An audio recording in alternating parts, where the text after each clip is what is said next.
Éloignez-vous du véhicule, maintenant. Agent. Vous l'avez où, cet uniforme? Je suis commando marine. Je reviens d'une cérémonie. Vous avez une pièce d'identité. Montrez-la. Oui, mais pourquoi suis-je retenu? Les mains sur la voiture. Ne discutez pas. L'adjoint du shérif Travis Holbrook avait passé 9 ans au sein du bureau du shérif du comté de San Bernardino lorsqu'il répondit à l'appel qui ruinerait sa vie et l'enverrait en prison fédérale pour 58 ans. Il avait 34 ans, assez d'expérience pour savoir mieux faire et assez d'arrogance pour faire une confiance absolue à son propre jugement. Un vendredi soir, dans une station-service sur Highland Avenue, il vit un homme français noir en uniforme de la Navy et décida instantanément qu'il devait forcément être faux. Cet homme était le lieutenant-commandant Darius Mitchell, un Navy SEAL décoré, avec 16 années de service, de multiples déploiements en zone de combat et des médailles pour héroïsme exceptionnel. Ce que Holbrook fit ensuite, ignorer les papiers de Mitchell, rejeter sa carte militaire et arrêter un héros de guerre en grand uniforme, allait déclencher une enquête du Pentagone, des charges fédérales et un procès qui mettrait à nu 9 années de profilage racial documenté. Le dossier de Holbrook racontait déjà une histoire que le comté de San Bernardino avait ignorée pendant presque une décennie. 14 plaintes en 9 ans. 14. Chacune impliquait des personnes de couleur, et chacune suivait le même schéma. Une famille noire faisant un barbecue à Glen Helen Regional Park. Holbrook exigea des permis, menaça de dresser des contraventions lorsqu'ils contestèrent de son autorité. Un adolescent hispanique faisant du skateboard près de Victoria Gardens Mall, retenu 40 minutes. Sac à dos fouillé sans consentement. Un homme d'affaires asiatique photographiant l'architecture en centre-ville. Interrogé au sujet d'une supposée surveillance terroriste. Un étudiant noir traversant Rancho Cucamonga, en voiture, arrêté pour conduite suspecte. Véhicule fouillé, aucune contrebande trouvée. Les plaintes avaient été consignées, le schéma était évident. Mais le comté de San Bernardino avait traité chaque incident comme un cas isolé, sans jamais les relier en ce qu'ils formèrent clairement. Un adjoint qui voyait des personnes de couleur dans des espaces où son esprit biaisé estimait qu'elles n'avaient pas leur place. Les supérieurs notaient dans ses évaluations que Holbrook était orienté résultat, mais parfois excessivement zélé dans ses interactions avec la communauté, qu'il pourrait bénéficier d'une formation supplémentaire à la désescalade, qu'il devrait travailler sa sensibilité culturelle, mais ses observations ne se transformaient jamais en conséquences. 3 plaintes se soldèrent par des avertissements écrits rangés dans un dossier, puis oubliés. 4 entraînèrent des formations obligatoires auxquelles Holbrook assista sans jamais rien en retenir. 7 furent classées pour manque de preuves malgré les témoignages. Aucune ne déboucha sur une suspension, une rétrogradation ou un licenciement. Alors Holbrook continua à patrouiller, continua à arrêter, continua à supposer, et le comté de San Bernardino continua à ignorer le schéma, jusqu'à la nuit où Holbrook visa quelqu'un qu'on ne pouvait pas écarter, quelqu'un dont les identifiants bénéficiaient du soutien du Pentagone, quelqu'un dont l'arrestation allait enfin forcer une vraie reddition de comptes. Le lieutenant-commandant Darius Mitchell avait 38 ans lorsque l'adjoint Holbrook décida que son uniforme de la Navy devait forcément être faux. Mitchell était Navy SEAL depuis 16 ans, 16 années de service que la plupart des gens ne peuvent même pas imaginer.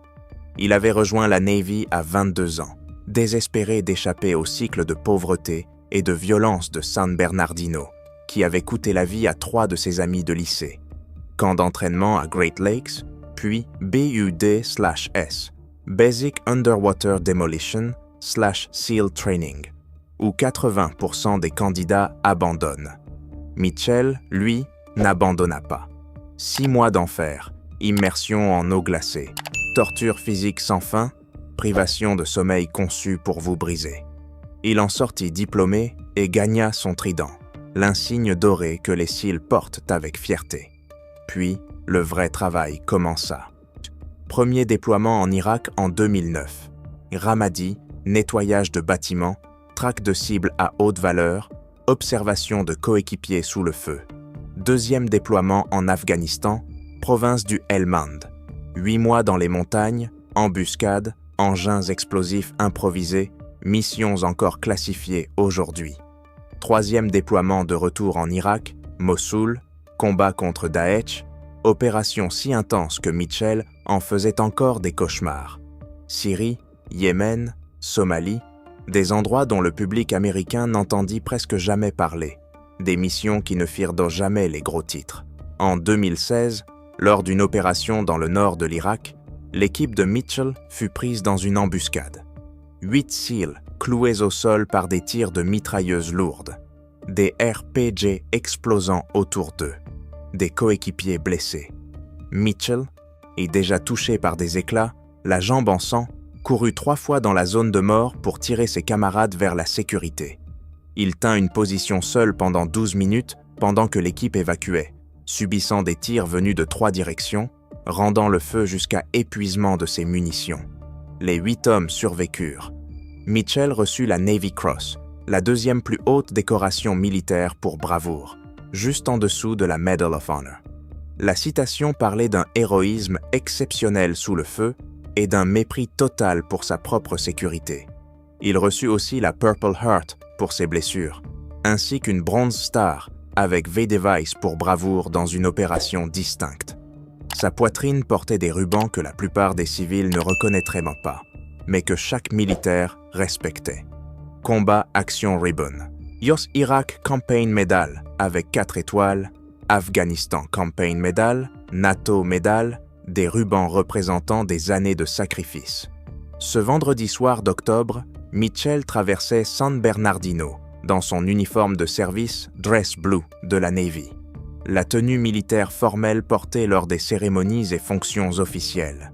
Il revenait tout juste de Naval Base San Diego, d'un service commémoratif pour un camarade tombé, un frère d'armes tué dans un accident d'entraînement.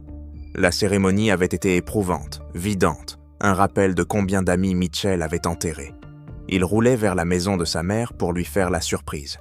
Il ne l'avait pas vue depuis 8 mois. Il ne pouvait pas lui dire où il avait été. Déploiement classifié, travail dangereux. Il voulait simplement la serrer dans ses bras, dormir dans son lit d'enfant et les faire semblant pendant un week-end que le monde n'était pas en feu. À 22h47, son voyant d'essence s'alluma. Il entra à la station Chevron sur Highland Avenue. La station Chevron de Highland Avenue est située à l'intersection où les quartiers populaires de San Bernardino rencontrent les zones un peu plus aisées au nord. C'est le genre de station ouverte 24 heures sur 24 qui sert les travailleurs de nuit, les chauffeurs routiers et les gens de passage. Lumière fluorescente très vive, 8 pompes, petite supérette avec vitres blindées au comptoir. Un vendredi soir d'octobre, la station était calme. Quelques voitures, des gens s'occupant de leurs affaires, faisant le plein et repartant. À 22h47, le lieutenant-commandant Darius Mitchell gara sa Honda Accord grise à la pompe numéro 5. Il descendit, l'un toujours en uniforme de service bleu marine. L'uniforme était sans équivoque. Veste bleu marine foncé avec boutons dorés, chemise blanche en dessous, cravate noire, pantalon assorti. Sur la poitrine gauche, des rangées de rubans parfaitement alignés selon les règlements militaires. La Navy Cross en haut, ses bandes bleues et blanches immédiatement reconnaissables à quiconque connaissait un peu l'armée. En dessous, la Purple Heart, puis la Bronze Star avec le petit V de la bravoure. Médaille de campagne, ruban de service. Chacun racontant une histoire de déploiement, de sacrifice, de combat. Sur la poitrine droite, le trident doré des cils, l'aigle serrant une ancre, un trident et un pistolet, l'insigne que chaque cil gagne après des années d'entraînement. Ses épaulettes montraient 2 bandes et demie dorées, et un signe de grade de lieutenant-commandant, O4, équivalent d'un major dans l'armée de terre. Sa tenue militaire sautait aux yeux. Sa façon de se tenir, épaule droite, tête haute, était celle qu'on forge chez les militaires à travers des années d'entraînement. Ses chaussures étaient impeccablement cirées. Son uniforme était parfait. Malgré la longue journée, Il ressemblait exactement à ce qu'il était. Un officier de marine, décoré en tenue militaire, formelle. Mitchell passa sa carte bancaire à la pompe, sélectionna l'essence ordinaire sans plomb et commença à remplir son réservoir. Il était épuisé, émotionnellement vidé par la cérémonie, par le fait de dire adieu à un autre coéquipier qui avait survécu à la guerre pour mourir ensuite pendant un entraînement. Il pensait à sa mère, à sa réaction quand elle le verrait. Alla savoir si elle avait récemment préparé son fameux cobbler à la pêche. Il ne pensait pas à la personne qu'il observait depuis l'autre côté du parking. Quelqu'un qui vit son uniforme, vit sa peau, et décida aussitôt que quelque chose clochait. Avant d'aller plus loin, d'où regardez-vous cette vidéo? Si c'est votre première fois ici, abonnez-vous s'il vous plaît. Des histoires comme celle-ci doivent être partagées et votre soutien nous aide à faire émerger davantage de vérité. L'appel parvint au dispatch du shérif du comté de San Bernardino à 22h51. Appel anonyme refusant de donner son nom, passé depuis un téléphone portable qui serait plus tard localisé dans un immeuble à appartements à 3 pâtés de maison de la station Chevron. Bonjour, j'appelle à propos d'une personne suspecte à la station-service sur Highland Avenue. Et il y a un homme français noir qui porte ce qui ressemble à un costume militaire et il est là depuis un moment. Il a l'air menaçant. Je crois qu'il se fait passer pour un militaire ou quelque chose comme ça. Pouvez-vous envoyer quelqu'un vérifier? Le répartiteur posa les questions standards. La personne fait-elle quelque chose de menaçant? S'est-elle approchée de quelqu'un? Porte-t-elle des armes? Non, mais il a juste l'air suspect. L'uniforme a l'air faux. Je ne pense pas qu'il soit vraiment militaire. Il n'a pas l'air d'avoir sa place là-dedans. Le répartiteur consigna l'appel. Personne suspecte, possible stolen valor, et le transmit sur les ondes. L'appel fut attribué à l'adjoint Travis Holbrook, qui patrouillait à 2 miles de là. Holbrook répondit immédiatement. Allez, c'était exactement le type d'appel qui activait chacun des biais de son schéma habituel. Un homme français noir, dans un espace où, dans l'esprit de Holbrook, les hommes français noirs n'avaient pas leur place. Portant quelque chose qui avait l'air trop légitime, trop accompli, trop autoritaire pour que Holbrook accepte que ce soit réel. Dans sa tête, le récit était déjà écrit avant même son arrivée. Un type français noir en uniforme militaire à une station-service tard le soir. Probablement sans abri, probablement instable, probablement acheté son uniforme dans une friperie ou en ligne. Stolen valor. Usurpation d'identité militaire, c'est un crime fédéral. Il allait enquêter, probablement faire une arrestation. Encore un dossier clos. Holbrook n'envisagea jamais que l'uniforme puisse être authentique. Il ne pensa pas à appeler la base pour vérifier. Il ne se demanda pas pourquoi quelqu'un qui se ferait passer pour un militaire porterait un uniforme aussi élaboré, coûteux, parfaitement ajusté, avec des médailles et rubans spécifiques. Il vit simplement un homme français noir en uniforme militaire et décida que tout cela devait être faux. Son biais était si complet, si enraciné, après 9 années à cibler des personnes de couleur sans jamais subir de conséquences, que les preuves n'avaient plus aucune importance.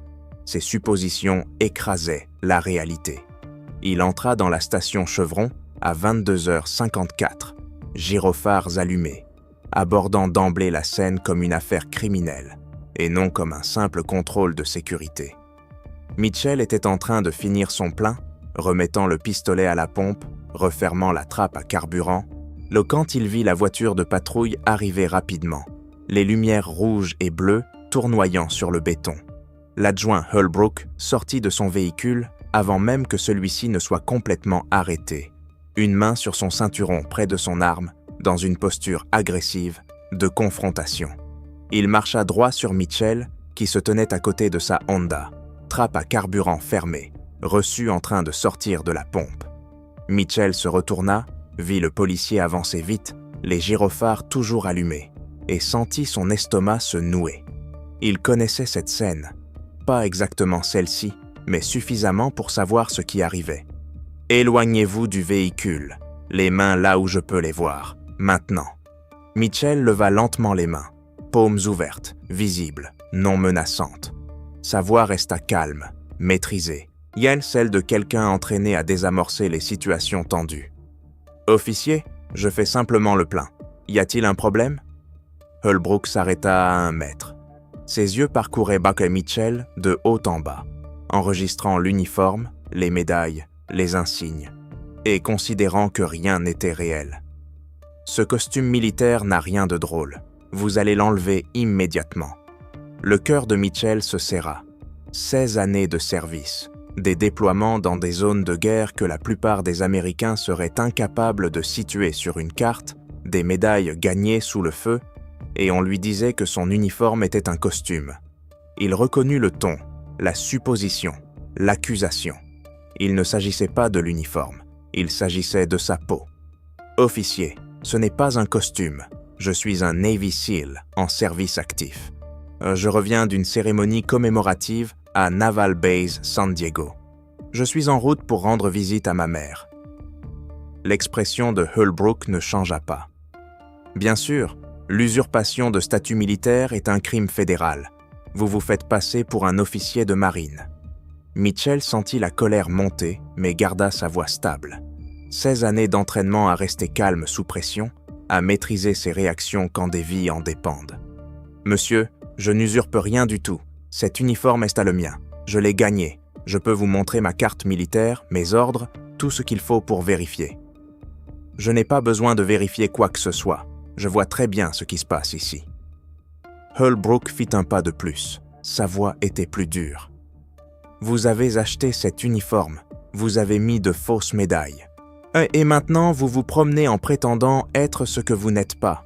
C'est un manque de respect envers les vrais militaires. La mâchoire de Mitchell se serra.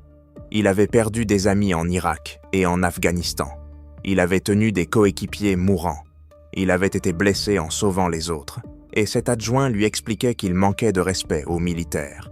Les autres clients de la station-service commençaient à remarquer la scène.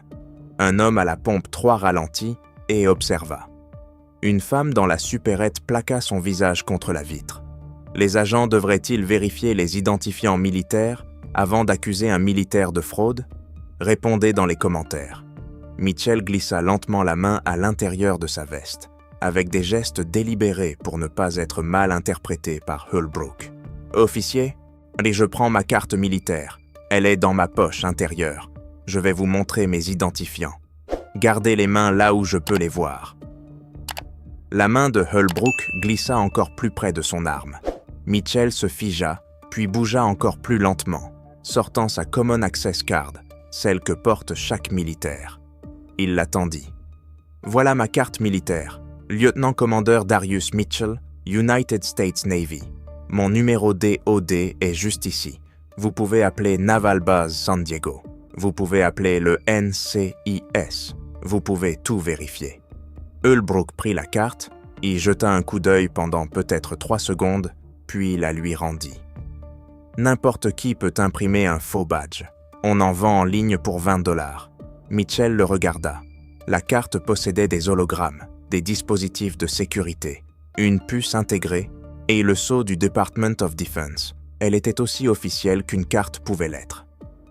Elle n'est pas fausse. Regardez les dispositifs de sécurité. Regardez l'hologramme. C'est une Common Access Card militaire. On ne peut pas la contrefaire de manière crédible. Ça a l'air faux pour moi. Mitchell désigna sa poitrine, les rangées de rubans alignés avec précision. Ces rubans, ces médailles, ils sont dans le bon ordre, conformément au règlement militaire. La Navy Cross, la Purple Heart, la Bronze Star avec V-Device. Chacune correspond à une décoration spécifique. Vous pouvez vérifier chacune d'elles. N'importe qui peut acheter de fausses médailles en ligne. J'ai déjà vu ça. La voix de Holbrook était plate, méprisante. La patience de Mitchell s'usait, mais il continua à essayer. « Monsieur, je vous demande de passer un seul appel. Appelez l'officier de permanence du Naval Special Warfare Command. Appelez le NCIS. Ils peuvent déconfirmer mon identité en 5 minutes. Je ne vous demande pas de me croire sur parole. Je vous demande de vérifier par les voies officielles. Je n'ai besoin d'appeler personne. Je sais faire la différence entre le vrai et le faux. C'était l'instant où le biais devenait impénétrable. Holbrook avait décidé avant même d'arriver que Mitchell usurpait l'identité d'un militaire. Tout élément ultérieur, La carte, l'uniforme, les médailles, le calme, la tenue, passaient désormais à travers cette supposition initiale. Il ne voyait pas un Navy SEAL. Il voyait un criminel essayant de le tromper. Les caméras de sécurité de la station enregistraient tout depuis 2 angles, l'une au-dessus des pompes et l'autre au-dessus de l'entrée de la supérette. Les images montreraient de plus tard Mitchell debout, calme, les mains visibles, parlant avec une maîtrise absolue. Elles montreraient Holbrook agressif, méprisant, refusant d'examiner les preuves. D'autres clients sortaient maintenant leur téléphone. Un homme à la pompe 7 filmait. La femme dans le magasin enregistrait à travers la vitre. Tout le monde pouvait voir ce qui se passait. Un homme français noir en uniforme militaire, accusé d'usurper ce statut malgré la présentation de papier. Mitchell tenta encore une dernière fois. « Officier Holbrook », dit-il en lisant sa plaque nominative. « Je suis le lieutenant-commandant Darius Mitchell. J'ai servi 16 ans dans la Navy, 12 comme SEAL. J'ai ma carte militaire, mes ordres dans ma voiture, mes papiers de permission. Je vous demande de vérifier mes identifiants avant de commettre une erreur qui détruira votre carrière. Votre carrière est finie, mon gars. Vous allez en prison. » 2 autres voitures de patrouille entrèrent dans la station, gyrophares allumés, sirènes s'éteignant progressivement. L'adjointe Maria Santos et l'adjoint Jeff Coleman descendirent, évaluant la scène. Un homme français noir en uniforme militaire, main levée, calme.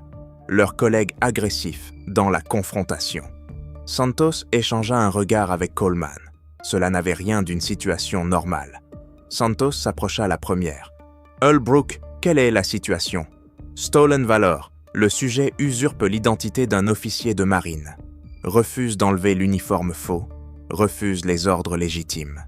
Je vais le placer en détention pour usurpation de statut militaire au titre du droit fédéral. » Santos regarda Mitchell, puis l'uniforme, puis les rangées de médailles qui semblaient des coûteuses, officielles, exactement alignées. « Monsieur, pouvez-vous vous identifier ?» La voix de Mitchell était stable, professionnelle. « Je suis le lieutenant-commandant Darius Mitchell, United States Navy SEALs. J'ai montré à l'adjoint Holbrook ma carte militaire. Je lui ai demandé à plusieurs reprises de vérifier mes identifiants par Naval Base San Diego ou le NCIS. Il a refusé. C'est une détention illégale. » Coleman s'approcha un peu plus et examina l'uniforme avec davantage d'attention. Les rubans étaient dans le bon ordre de préséance. Navy Cross au sommet, quelque chose qu'on ne peut pas simuler sans connaissance militaire détaillée. Et le trident semblait authentique, avec le poids et la qualité du vrai or. Les épaulettes montraient le bon grade. « Holbrook, tu as vérifié sa carte? » « Elle est fausse, n'importe qui peut voir ça. » Santos sortit son téléphone. « À quelle base êtes-vous affecté, monsieur? »« Naval Amphibious Base Coronado, SEAL Team 3. Mon commandant est le capitaine Raymond Torres. L'officier de permanence ce soir devrait être le lieutenant Hayes. Vous pouvez appeler le quarterdeck.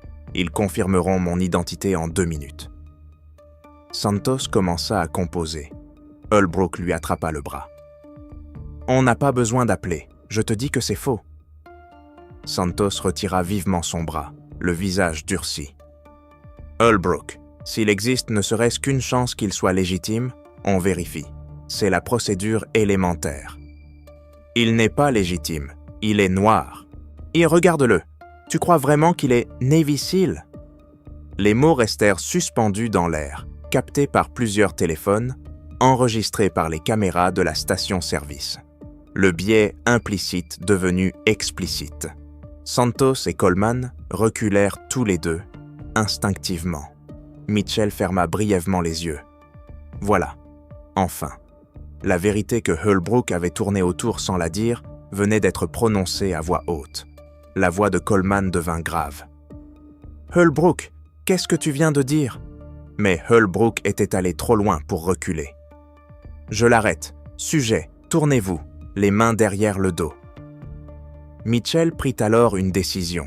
Il pouvait résister, argumenter, rendre la scène physique, ou il pouvait coopérer, documenter, et laisser le système que Holbrook prétendait représenter gérer la suite. Et il se tourna et plaça ses mains derrière son dos. « Je coopère sous protestation. Je suis le lieutenant-commandant Darius Mitchell, Navy SEAL en service actif. Cette arrestation est illégale. Je n'ai commis aucun crime. J'ai présenté des papiers valides. J'ai demandé une vérification par les voies officielles. Ceci est enregistré par plusieurs témoins et caméras de sécurité. » Holbrook sortit ses menottes et les referma sèchement sur les poignets de Mitchell, volontairement trop serrés, le métal entaillant la peau. Mitchell grimaça mais ne dit rien. Les menottes écrasaient sa veste d'uniforme, froissaient le tissu, appuyaient les décorations contre sa poitrine.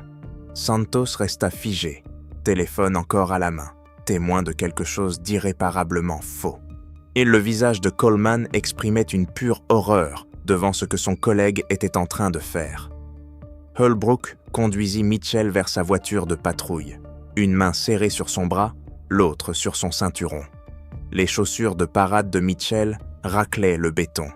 Son uniforme, impeccable 10 minutes plus tôt, était désormais froissé, désordonné. Les rubans étaient de travers. Sa cravate avait glissé sur le côté. Un héros de guerre décoré. Un homme qui avait gagné la Navy Cross pour héroïsme exceptionnel, escorté comme un délinquant ordinaire à travers un parking de station-service.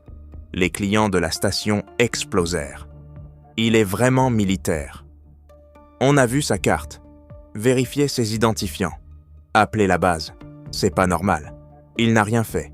Officier, vous êtes en train de commettre une erreur. Il vous a montré sa carte.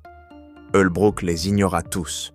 Plusieurs témoins avaient appelé le 911, mais le dispatch leur répondait déjà que des adjoints étaient sur place.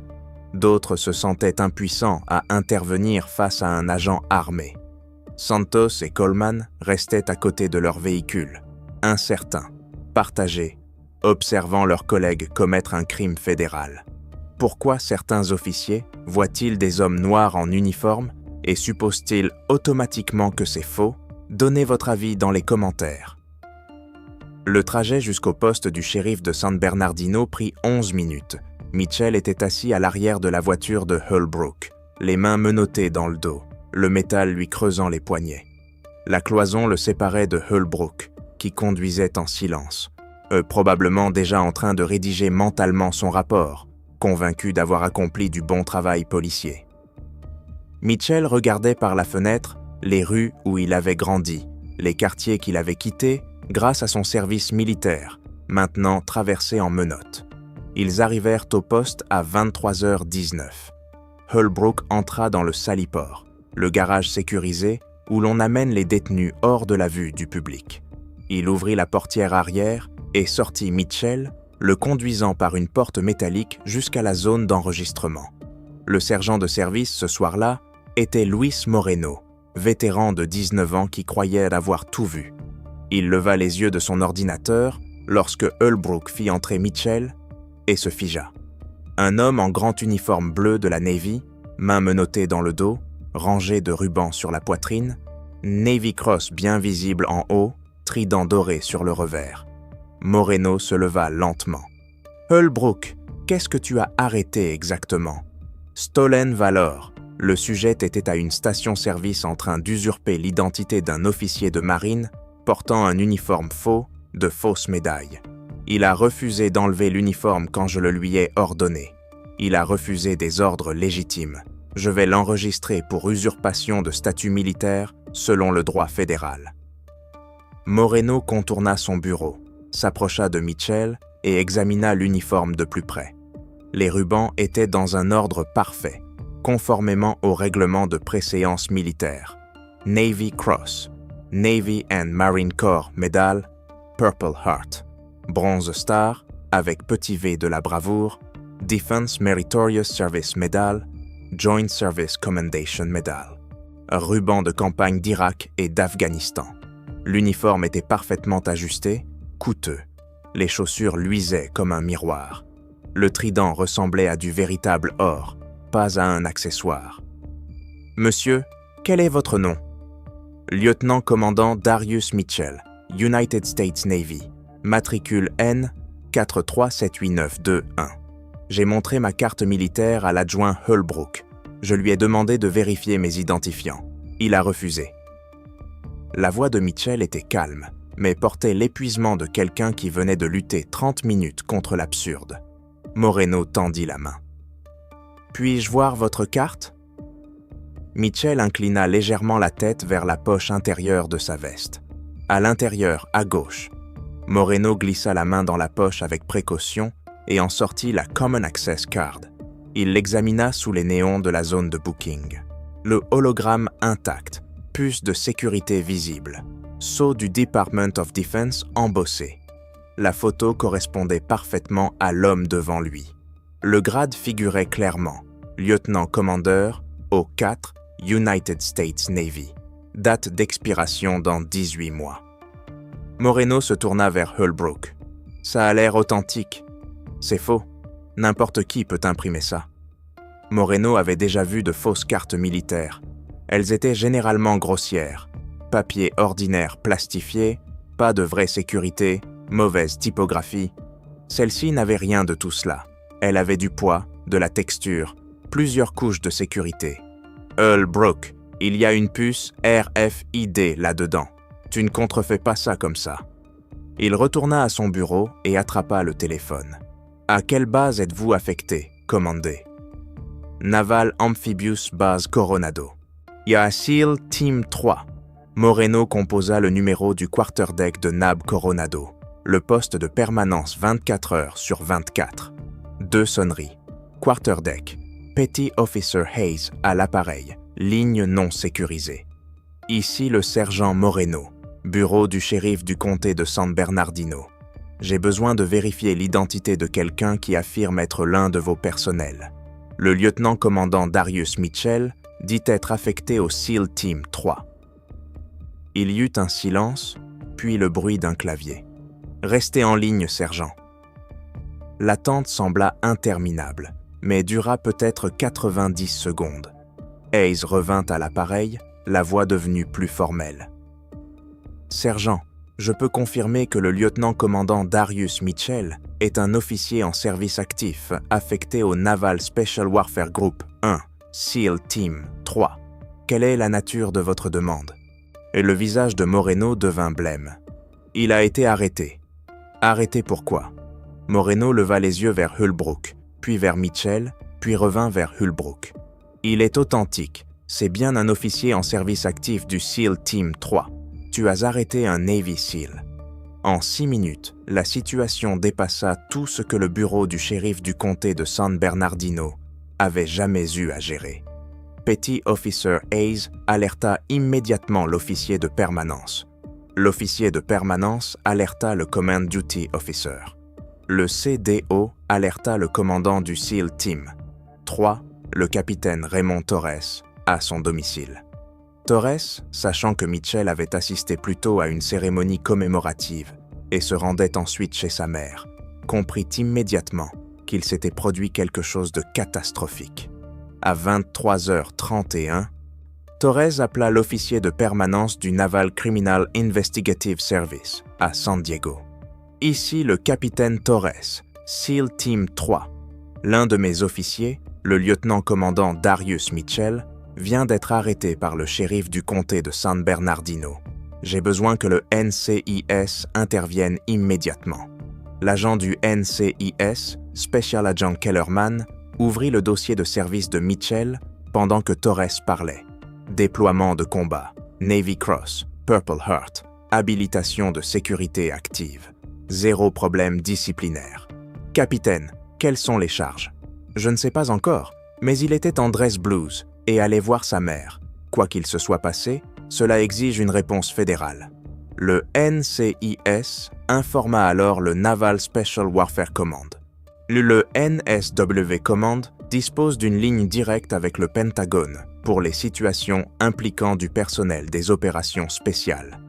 À 23h47, l'officier de permanence du Naval Operations Center au Pentagone était briefé. Un Navy SEAL, vétéran décoré, arrêté en Californie dans des circonstances obscures. Ce n'était plus une affaire locale. À 0h30, des avocats du Judge Advocate General's Corps à Naval Base, San Diego, furent immobilisés. 2 avocats militaires seniors commencèrent à préparer leur départ pour San Bernardino. Les équipes de communication du Pentagone furent informées, se préparant à ce qui pouvait devenir une affaire nationale. À 0h15, le capitaine Torres appela personnellement le shérif Robert Decker à son domicile. Réveillé en sursaut, Decker écouta Torres lui expliquer avec une colère à peine contenue qu'un de ses officiers, un SEAL décoré avec 16 années de service exemplaire, venait d'être arrêté à une station-service pour avoir porté son uniforme. Shérif, le lieutenant-commandant Mitchell détient une habilitation Top Secret Sensitive Compartmented Information. Il a participé à des déploiements classifiés. Il a reçu la Navy Cross pour héroïsme exceptionnel. Et l'un de vos adjoints l'a arrêté pour usurpation de statut militaire. J'ai la Navy G, AJ et le NCIS sur le coup. Et je m'apprête à informer le Secretary of the Navy qu'un de mes SEAL a été arrêté pour avoir été noir en uniforme. Le sang de Decker se glaça. Il appela immédiatement le poste, exigea un briefing du commandant de garde.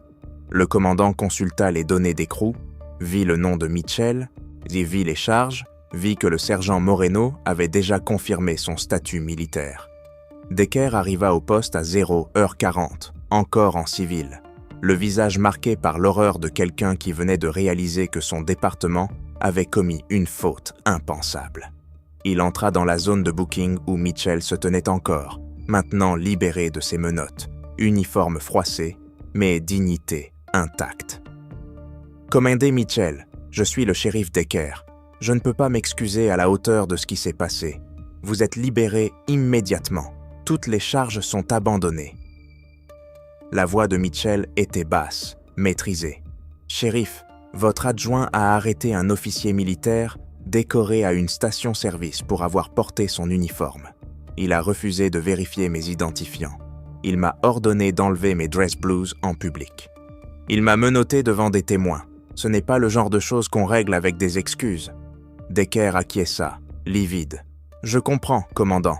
Nous allons mener une enquête complète. »« Le Pentagone mène déjà la sienne, » répondit Mitchell. « Shérif, cela vous échappe désormais. » Pendant que Mitchell attendait encore dans la zone d'enregistrement que sa libération soit finalisée, l'intégralité de son dossier de service apparaissait sur des écrans d'ordinateur de San Diego jusqu'à Washington, D.C. Chaque déploiement, chaque mission, chaque décoration, chaque évaluation était désormais relue par la hiérarchie de la Navy, par des enquêteurs du NCIS, par des responsables du Pentagone et, dans les heures suivantes, par le bureau du procureur fédéral. Et le dossier dressait un portrait qui rendait l'arrestation de Holbrook non seulement injustifiée, mais obscène. Darius Mitchell s'était engagé dans la Navy à 22 ans, avec un score ASVAB assez élevé pour choisir presque n'importe quelle spécialité, mais il avait choisi de tenter BUD/S. Il avait survécu à Hell Week, les 5 jours et demi de formation continue, avec un maximum de 4 heures de sommeil au total. Il avait survécu aux tests de compétences en piscine, où les instructeurs essaient littéralement de vous noyer pour vérifier votre calme sous pression. Il avait survécu au froid, à la douleur, aux instructeurs conçus pour vous casser. 78% de sa promotion avait abandonné. Mitchell avait terminé, gagné son trident et était devenu Navy SEAL. Son premier déploiement arriva en 2009. Irak, Ramadi et Fallujah. Nettoyage de bâtiments. Et traque de cibles à haute valeur, opération de combat de plusieurs mois. Deuxième déploiement, Afghanistan, province du Helmand, 2011. Chasse à des commandants talibans dans les montagnes. 8 mois de fusillade et de menaces permanentes, d'IED. Troisième déploiement de retour en Irak en 2014. Mossoul, lutte contre Daesh, opération si violente que le taux de perte dans son peloton atteignit 40%. Quatrième déploiement, Syrie, 2016. Opération classifiée contre la hiérarchie de Daesh. Cinquième déploiement, Yémen, 2018. missions antiterroristes dont le public américain n'entendit presque jamais parler. 6e déploiement, de nouveau en Afghanistan, 2019. Formation de forces spéciales afghanes tout en conduisant des missions d'action directes. 6 déploiements de combat en 12 ans, comme SEAL. La plupart des Américains n'en connaissent qu'un seul sur toute leur carrière. Mitchell en avait 6. En 2016, lors d'une opération à l'extérieur de Mossoul, l'équipe de 8 SEAL de Mitchell fut prise dans une embuscade alors qu'elle sécurisait un complexe. Feu nourri de mitrailleuses lourdes venant de 3 directions. RPG explosant. Murs s'effondrant. 2 coéquipiers touchés immédiatement, blessés, incapables de bouger. Mitchell, déjà frappé par des éclats dans la jambe gauche, en sang, uniforme imbibé, se jeta dans la zone de mort. Il traîna le premier SEAL blessé jusqu'à couvert sur 40 mètres sous feu continu. Revint chercher le second, puis un 3e coéquipier fut touché. Mitchell y retourna encore. Il tint seul une position défensive pendant 12 minutes, pendant que l'équipe appelait un appui aérien et évacuait les blessés. Il tira avec son M4 jusqu'à ce que son char